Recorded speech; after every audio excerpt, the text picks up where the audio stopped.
careful with that cargo, or I'll dock you myself! Then it's true.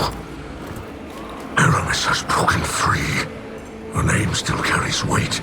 The old crews now rally under her command. The old crews. I've read about them. The Ketch Killers and Skiff Blades.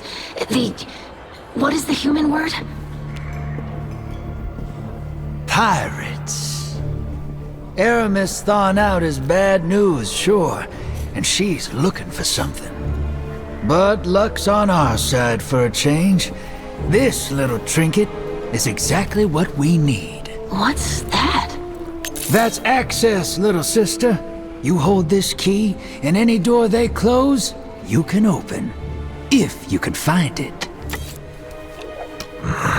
We must not take the old crews lightly. The full vanguard should be rallied to deal with these outlaws. Yeah, that's a tough sell. Zavala's preparing for Callus's next move. Ikora's got her hidden looking for Aramis, but they stick to the shadows. That leaves us.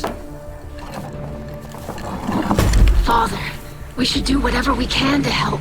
And there's so much exhilarating knowledge to be gained from these pirates. They may hold antiquities from the time of the whirlwind.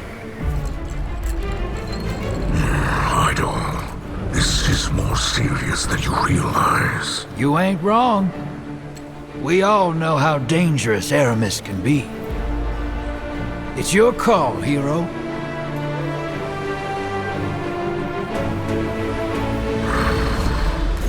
Well, anchors away. Ready when you are, Captain.